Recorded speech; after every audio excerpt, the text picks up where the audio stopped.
오늘 주시는 말씀은 출애굽기 5장 19절에서 23절 말씀입니다.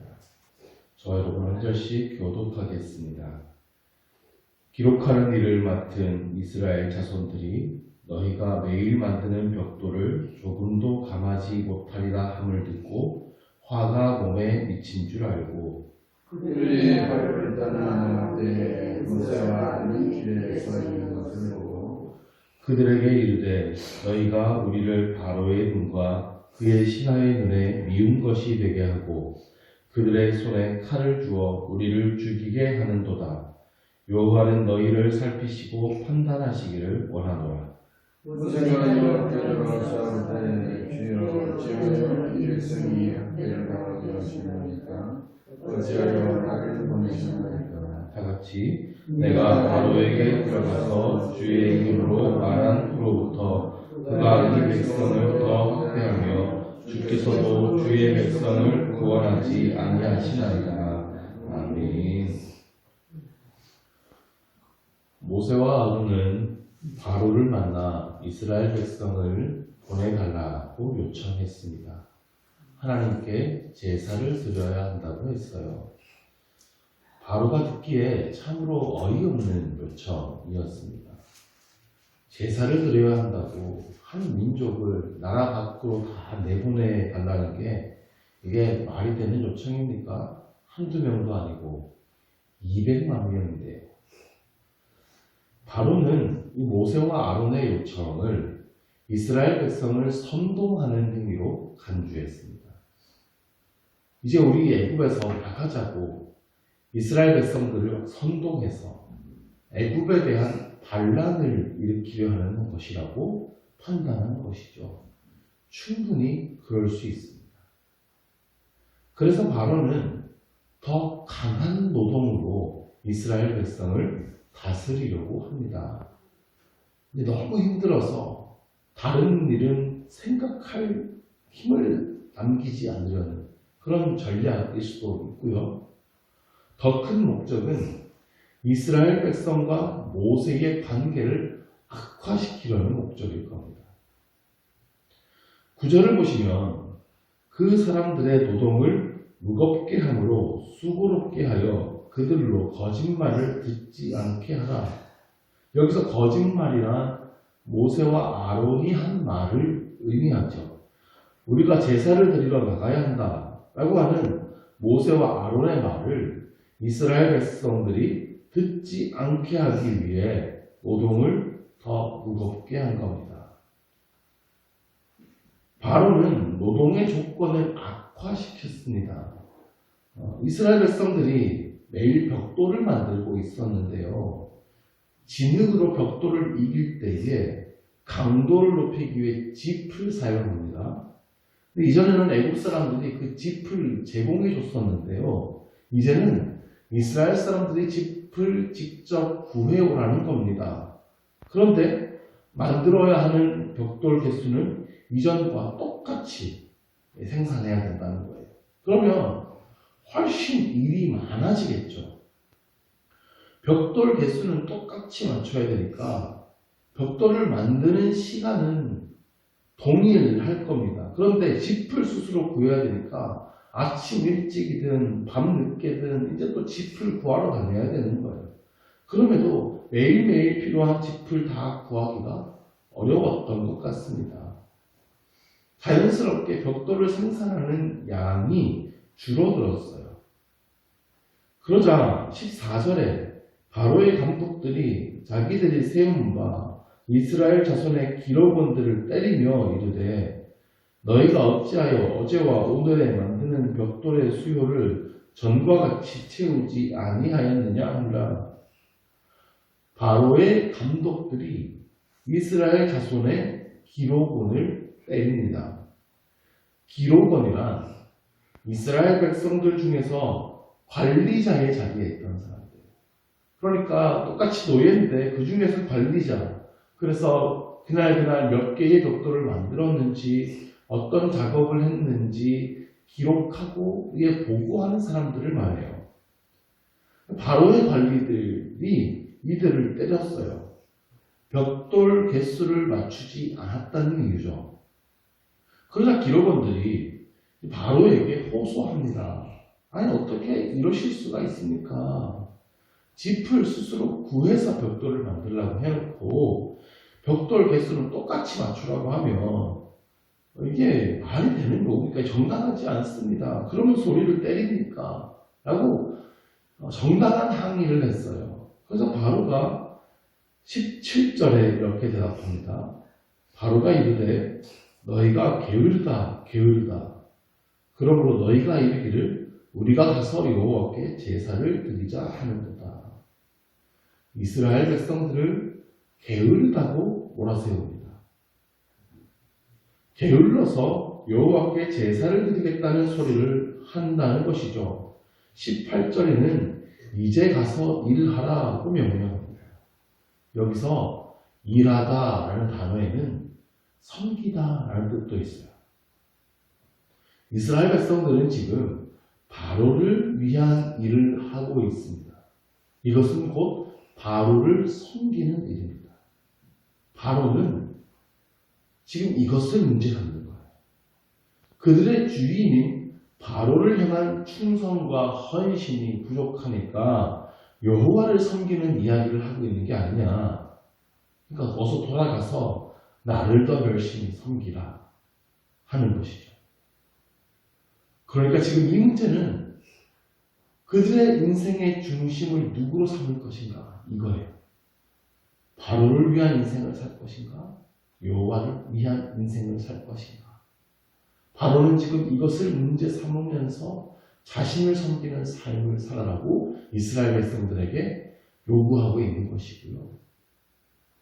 이 문제를 위해서 지금 모세와 아론 그리고 이스라엘 백성들과의 사이를 이간질시키고 있는 겁니다.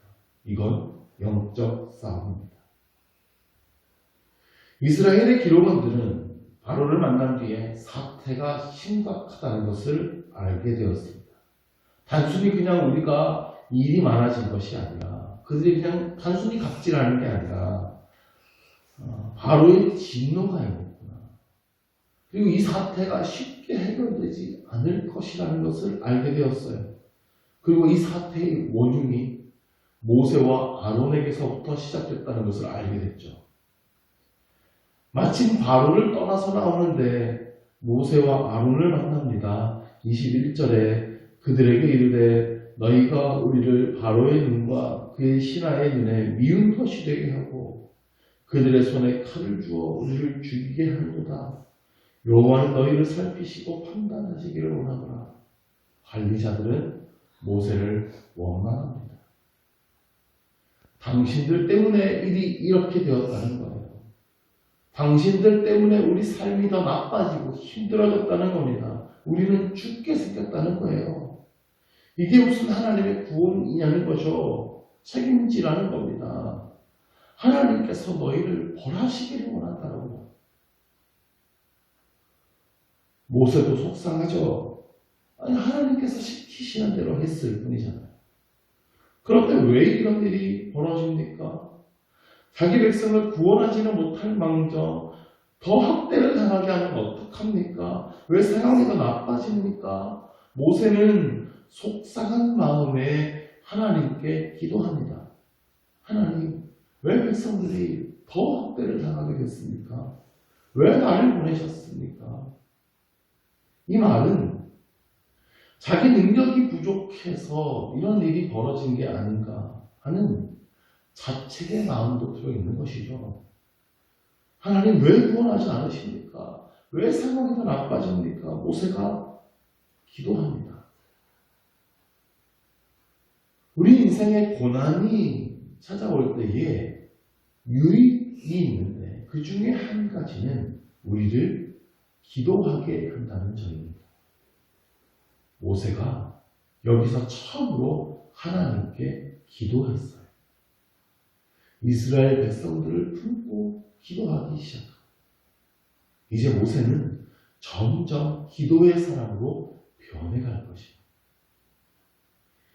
기도의 사람이 되면 가장 큰 유익이 무엇인지 아십니까? 기도하는 것마다 응답받는 것인가요? 아닙니다. 기도의 사람이 되면 점점 하나님의 뜻을 알아갑니다. 하나님의 마음을 이해하게 됩니다. 하나님의 일하시는 방법을 알아가게 됩니다.